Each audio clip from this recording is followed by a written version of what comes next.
What is up, ladies and gentlemen? Welcome to the channel. My name is Michael, and I hope you are having an awesome day. World War I, 1918, the last of the playlist.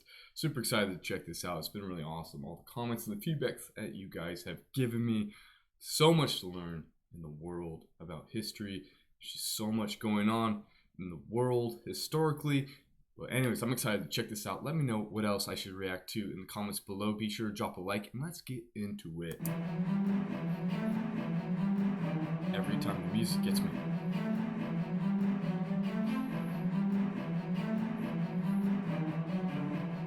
(1918). After 3.5 years of war, the Allies are in crisis. Russia has been rocked by revolution, and its new Bolshevik government has signed an armistice with the Central Powers. Thousands of German troops will be freed up to fight on the Western Front, where the carnage of trench warfare has already claimed more than 1 million lives. But Germany is also desperate. Britain's long naval blockade has led to shortages and social unrest at home, while America's entry into the war brings fresh manpower and vast resources to the Allied cause. Germany faces inevitable defeat unless it can win a quick victory on the Western Front.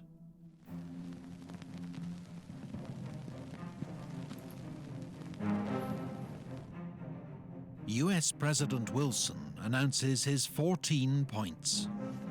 They outline his vision for a post-war world, including an end to secret treaties, a reduction in the size of armed forces.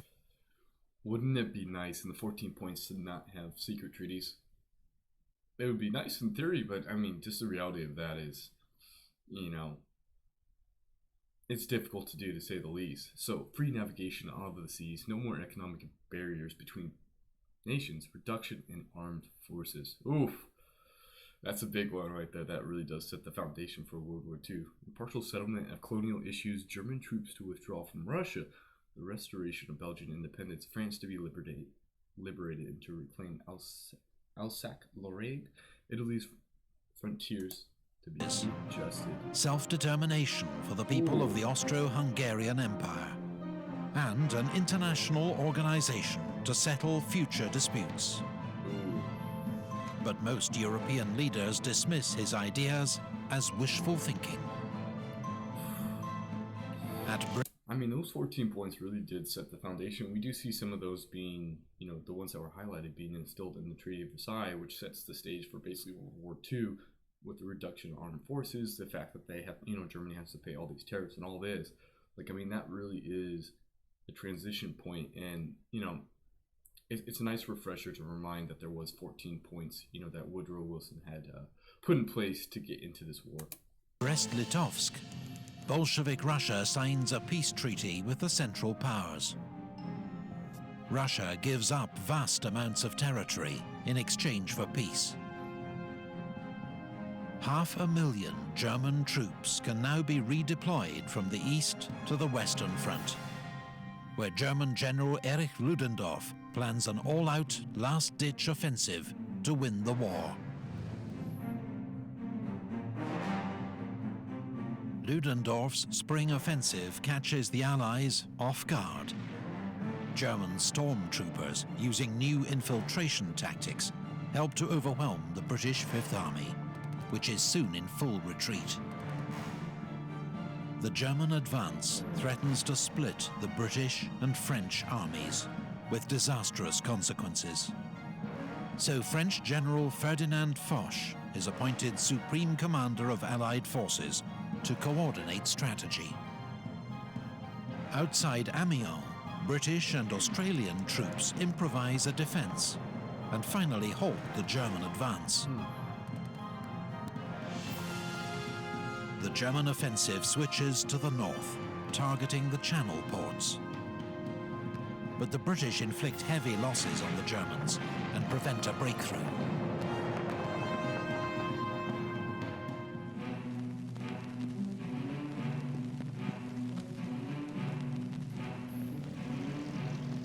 Above the trenches, the First Air War continues to escalate. Each side now has more than 3,000 aircraft in service on the Western Front. But by 1918, the Allies have won air superiority, thanks to greater resources. On the 21st of April, Germany's most famous pilot, Manfred von Richthofen, the Red Baron, is shot down and killed near Amiens. With 80 victories, he's the war's highest-scoring ace, and is buried by the Allies with full military honors.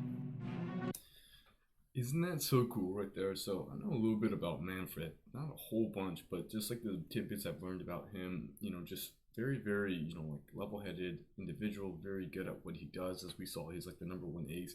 But I want to pause it right here just to talk about the fact that the people that he's been attacking, flying missions against, and ultimately downing their planes and killing their pilots, they buried him with full honors. Like in times of war, you still see humanity come out, and that's just, it's a good reminder that humanity exists even in times of massive tragedy and conflict. Oh my gosh. Britain's new independent bombing force launches a daylight raid against Cologne. It marks the beginning of Britain's own strategic bombing campaign. On the ground, Ludendorff's offensive switches south, targeting the French. German troops advance 30 miles, but are halted at the River Marne, just as fresh American divisions enter the line. The US 1st Division is the first to see combat at the Battle of Cantigny. 3 days later, the US 2nd Division wins victory at the Battle of Belleau Wood. By now, there are nearly 1 million American soldiers in France, with 10,000 more arriving every day. Wow. The 4th phase of the German offensive leads to a 9-mile advance, but is finally halted by a French counterattack. In Italy, Austria-Hungary launches an attack at Asiago and the Piave River to support Ludendorff's offensive in France. But it's repulsed with heavy losses, and morale amongst the Austro-Hungarian army collapses.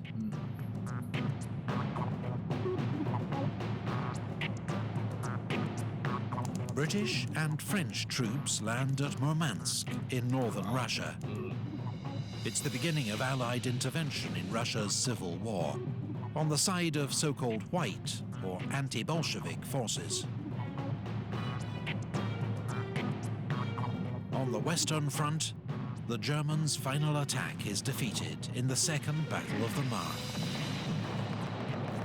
Ludendorff's offensive has cost the Germans more than 600,000 casualties and has failed to make a decisive breakthrough.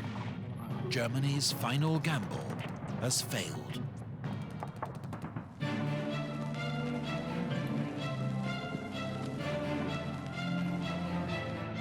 The Allies now go on the attack. At the Battle of Amiens, British, Australian, Canadian and French troops, supported by tanks and aircraft, advance 7 miles in a single day.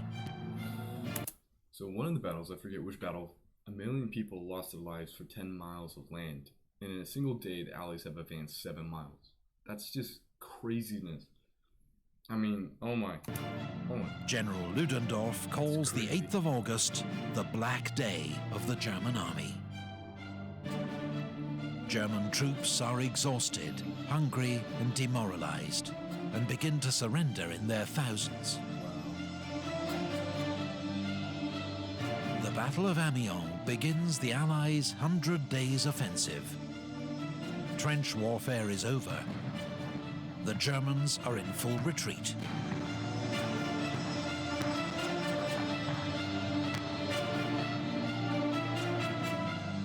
In the Balkans, a new Allied offensive at Dobropolje breaks through Bulgarian positions. The overstretched Bulgarian army collapses, and 2 weeks later, Bulgaria signs an armistice. In the Middle East, British-led forces defeat the Turks at the Battle of Megiddo, taking 25,000 prisoners. Allied troops soon occupy Damascus and Aleppo. On the Western Front, Marshal Foch orders a general attack. British, French, and American armies reach the Hindenburg Line, a line of reinforced German defences, and break through.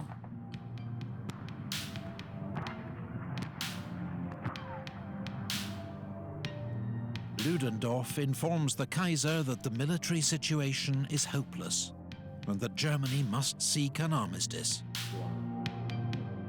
Craziness. Germany sends a request to US President Woodrow Wilson, who in return demands German withdrawal from all occupied territory and the Kaiser's abdication. On the Italian front, the Allies deliver the final blow to Austria-Hungary at the Battle of Vittorio Veneto. The Austro-Hungarian army disintegrates, and 300,000 prisoners are taken. With the Central Powers facing collapse, the Ottoman Empire signs an armistice with the Allies at Mudros. 4 days later, Austria-Hungary signs an armistice with the Allies at Villa Giusti. At Kiel, the German High Seas Fleet is ordered to make a suicidal attack on the British Navy, but instead it mutinies. Revolution spreads through Germany. The Kaiser abdicates, and a German Republic is proclaimed. On the 11th of November 1918, a German delegation signs an armistice with the Allies inside Marshal Foch's railway carriage at Compiègne. It comes into force at 11 a.m., but fighting continues until the last moment. American Private Henry Gunter is killed, charging a German machine gun at 10:59. He is thought to be the last soldier killed during World War I. 3 days later, in East Africa, German General von Lettow-Vorbeck surrenders his army on the Chambezi River.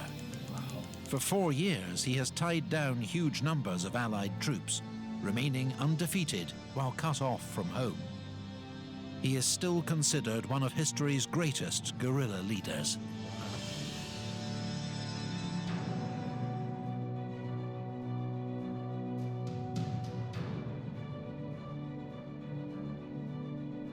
The Paris Peace Conference opens at the Palace of Versailles, just outside the French capital. Delegates accept a proposal to create a League of Nations to settle future international disputes.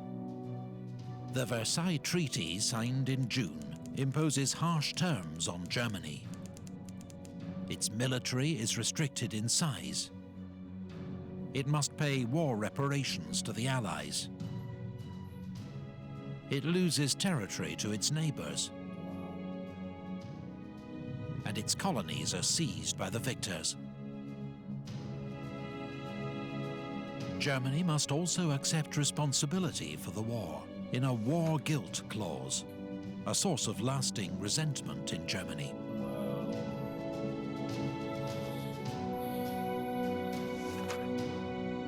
The boundaries of Europe are redrawn. Poland re-emerges after 100 years of foreign rule, while Austria, Hungary, Czechoslovakia, Yugoslavia, and an enlarged Romania emerge from the ashes of the Austro-Hungarian Empire. The Ottoman Empire is dismantled. New states, most under European control, are created in the Middle East. Here, as in Europe, the seeds of future conflict are sown. While in the Far East, former German possessions in China are handed to Japan, to China's outrage.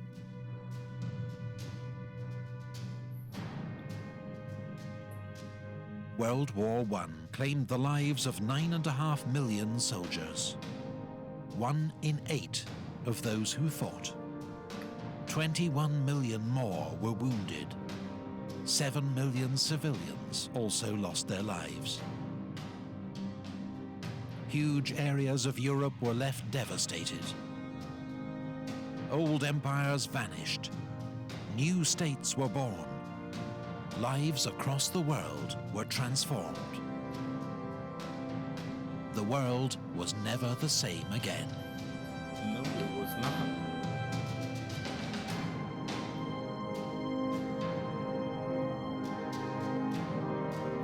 If you enjoy... I mean, we really did see the foundation of the world being laid after World War One, and Germany did take the biggest hit out of everyone. I mean, they lost a bunch of land, they lost territories, they were responsible for the entire war and all of this, and it really did set the foundation for World War II, which ultimately even like plunged us further into like the superpowers, and we saw the Cold War following that and everything. That being said, World War II is mainly the historical area of interest, and that's more taught to, the general population, partially because there's a lot more casualties, and I think that plays a role. But also the fact that America wasn't as involved in World War One as they were in World War II. We're seeing, the Allies, and specifically the Americans, mainly fighting in the few months in 1918 and not really doing as much as just kind of being in the background, being the big tough guy, just being like, hey man, don't be doing this, but the dismantling of the territory, though, just the amount of land that Germany lost, like they did, like the narrator was talking about, they were humiliated. And it's just, once again, for me, seeing history, one of the coolest things is the geographical changes that we're seeing constantly. I mean, tons of new countries, I don't know the specific number, but tons of new countries were formed based off the dismantling of the Central Powers.